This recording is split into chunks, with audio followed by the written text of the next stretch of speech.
I lay there staring at the ceiling, my body still buzzing, but the ache inside me hadn't faded. Nathan was beside me, his breath slowing, his body loose with satisfaction. He thought he had given me what I needed. He was wrong. I turned to him, trailing my fingers down his chest, feeling the tension still lingering beneath his skin. His smirk was lazy, amused. I leaned in, lips brushing his ear. I think you should text your friends. His body tensed for half a second.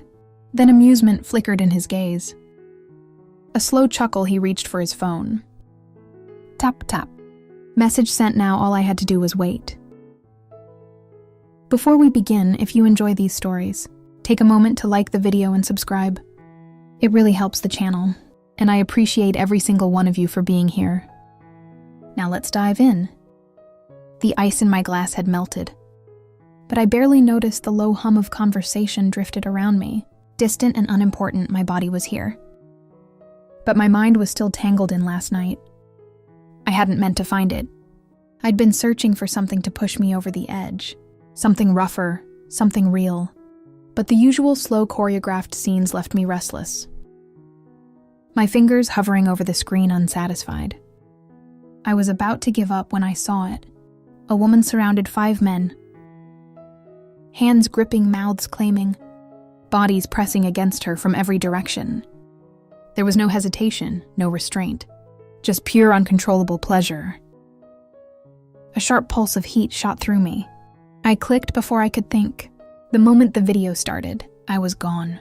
She trembled beneath them, gasping, breaking apart as they moved her like they owned her. No pause, no mercy. Only more. They filled her completely over and over until she was shaking, wrecked, barely able to breathe. I had never seen anything like it. I had never felt anything like it. Pleasure tore through me so violently. My body shook, my breath caught. My mind went blank as waves crashed over me, one after another, leaving me wrecked. And yet it wasn't enough. Now, hours later, my body still remembered my thighs pressed together beneath the bar. The ache still there, humming beneath my skin. The video had ended, but the feeling hadn't. I wanted to know, I wanted to feel what she felt. I exhaled, my fingers tightening around my glass. And then I saw them. They hadn't seen me yet, but I saw them. 4 men, they sat relaxed, at ease, drinks in hand. Conversation flowing effortlessly between them. One leaned back, tattoos creeping past his sleeves. Another had a smirk, like he was always in control. His dark eyes scanning the room with quiet amusement. I didn't mean to listen, but then I heard them. Most women say they want something wild. One of them used, but when it's real, they hesitate. You can't blame them, another said. Most don't even know what they really want. That's why they need to be shown. A chuckle, a clink of glasses. Heat curled deep in my stomach. My fingers tightened around my drink. They weren't talking about me, but it felt like they were.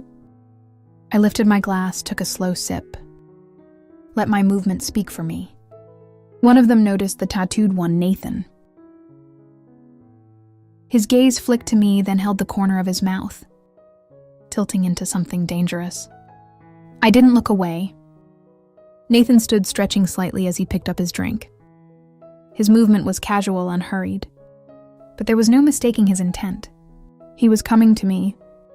I didn't look away as he crossed the short distance, settling against the bar beside me. Up close, he was even sharper. Strong jaw, dark eyes, full of amusement, confidence dripping from every inch of him. He took a sip of his drink, then turned his head toward me like I was something interesting. But not surprising, you've been listening, he said smoothly. I ran a finger along the rim of my glass, tilting my head slightly hard not to. He smirked, taking another slow sip of his drink. And did you agree with what you heard? I met his gaze, steady, unwavering. Maybe his eyes darkened just slightly. The amusement still there, but something else settling beneath it. A challenge, he set his glass down, turning his body fully toward me. his fingers drumming lightly against the bar I live upstairs. I said simply. Nathan exhaled a quiet laugh, shaking his head like he was impressed.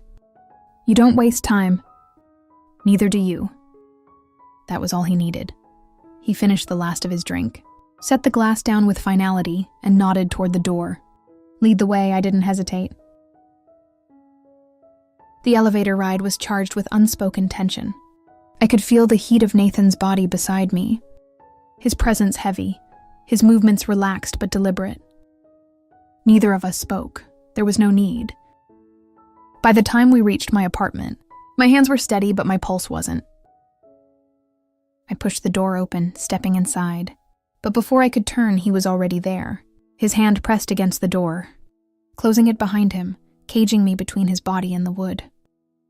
The warmth of his breath tickled the back of my neck, and when I turned, his mouth was on mine. The kiss was deep, demanding. His lips firm as he pulled me in, claiming the moment without hesitation. My fingers found his shirt, gripping the fabric, pulling him closer as my back met the wall.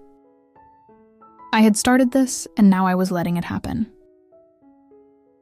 His hand skimmed over my waist, strong and unhurried, mapping my body with confidence. His touch ignited something beneath my skin, something restless, something raw. He lifted me effortlessly, and I let him, my legs wrapping around his waist as he carried me toward the bed. When my back hit the mattress, I exhaled sharply, my breath catching as he settled above me, his weight pressing me into the sheets. He was strong. His fingers traced my thigh, pushing fabric aside his mouth, leaving a slow, heated trail down my neck. Across my collarbone, every move was precise, intentional. He knew how to take control, how to make my body respond, and I let him. It was fast, hungry. His hands gripping his body, moving with practiced ease. The tension built quickly, relentlessly pushing me higher, winding me tighter, and when I finally gave in, the pleasure hit hard, sharp, tearing through me like a sudden storm. My breath broke my fingers, digging into his shoulders, my back arching as my body trembled beneath his. It was good, really good. But the moment the high faded, the moment I caught my breath, I knew I was still aching. Lying there, feeling the heat of his skin against mine, my heartbeat slowing, I stared at the ceiling. My body was spent, but the hunger was still there. Nathan brushed a hand down my thigh, lazy, satisfied. He turned his head toward me, smirking slightly. Did that satisfy your curiosity? I met his gaze, lips parted. My pulse still unsteady, I didn't have to say it. We both already knew the answer. Number not even close. The room was warm, the scent of sweat and skin still thick in the air. Nathan lay beside me, his breath slowing, his body loose with satisfaction. But I wasn't satisfied. I could still feel the ache, the hunger that hadn't faded. My body was spent, but something deeper inside me still burned. I turned to him, trailing my fingers down his chest, watching the way his muscles tensed beneath my touch. His lips curled into a smirk, eyes half-lidded already, he teased. I leaned in, brushing my lips near his ear. I think you should text your friends. His smirk faltered for half a second, then amusement flickered in his gaze. Realization, understanding, interest. You're serious, he murmured. I met his stare, unwavering. Do I look like I'm joking? Nathan let out a quiet chuckle, shaking his head as he reached for his phone. A few taps against the screen. A message sent, he set his phone down. Turning back to me, his smirk sharper now. He reached out, tracing a slow line up my arm, his voice low. You have no idea what you just asked for. I stretched beside him, exhaling slowly, anticipation curling deep in my stomach. Now all I had to do was wait. The knock at the door sent a pulse through my body. Sharp and electric, I moved before I could think. My skin still hot, my breath still uneven from Nathan. But none of it had been enough. Not yet. I had only just opened the door when they stepped inside. 3 men moving through my space like they already owned it. The air thickened instantly. They weren't hesitant, they weren't uncertain. They knew why they were here. And so did I. Nathan stood to the side, watching with a smirk.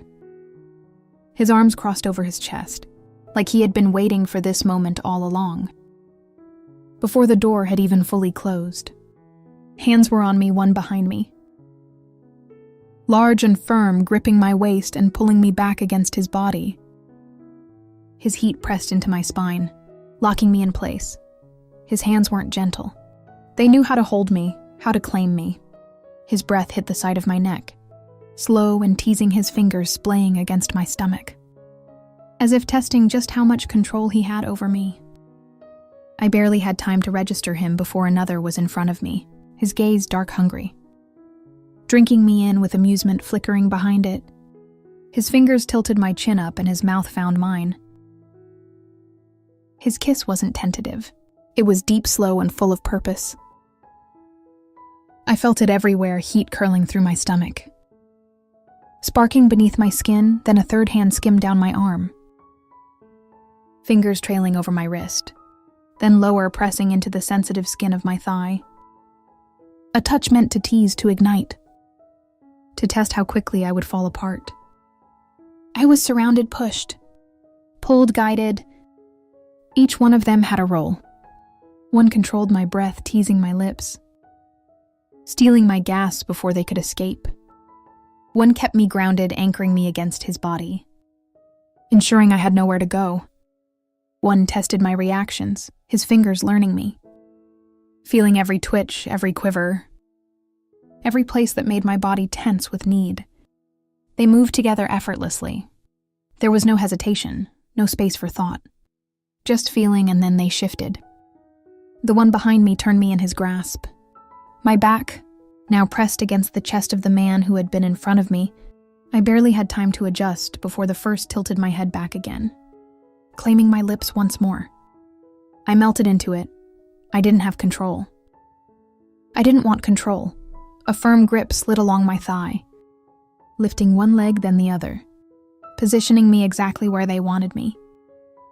The one beneath me settled between my legs, his hands gripping my hips, guiding my movements strong. Steady, controlling. I gasped, my head falling back, my body arching instinctively. A low chuckle against my ear. That's it. The pressure built faster, deeper, relentless. Hands shifted, moving me, adjusting my body, keeping me exactly where they wanted. My wrists pinned for a moment, then released, my hips tilted. Angles changed, new sensations replacing the last before I could catch my breath. Every touch, every movement, every shift in control sent fire racing through my body. I let go, I surrendered. I shattered. It wasn't soft. It wasn't gentle, it was violent. All-consuming, a sound left me that I barely recognized. A raw, breathless gasp. Trembling, broken. But they didn't stop. I couldn't stop. My body arched, seized. Gave in completely, my mind blanking out as waves ripped through me again and again. I wasn't coming down. I was spiraling deeper. It was too much, but not enough. I'd never fallen this hard. This deep. I didn't know how long it lasted. Seconds. Minutes, a lifetime. By the time I collapsed against them, I was trembling, spent. Completely wrecked. I barely registered Nathan's voice, his tone dripping with amusement. That what you were looking for. I found my breath, but not my strength. I stretched, my skin still tingling, my pulse still erratic, a slow, exhausted smirk forming on my lips. I let my fingers graze over my own skin, still burning from where they had been. Yeah, I whispered. That was it. For the first time, the ache was gone. I was completely satisfied. I was whole. The room was warm, the air thick with the scent of skin and sweat. My body was weightless, my breath slow, the ache inside me finally gone. I stretched my fingers, brushing over my own skin. Still tingling, still sensitive. I had found exactly what I was looking for. Beside me, Nathan smirked. His voice low, what now? I let out a slow breath, a satisfied smile tugging at my lips. I guess we'll see. And for the first time, I wasn't searching. Be honest, if you were in my place, would you have done the same, or would you have played it safe? I know some of you have stories of your own. So tell me in the comments. I'm waiting. And if you enjoyed this, don't forget to like the video. Subscribe and turn on notifications by clicking the bell icon. That way you'll never miss a new story. Trust me, you won't want to be left out. See you soon.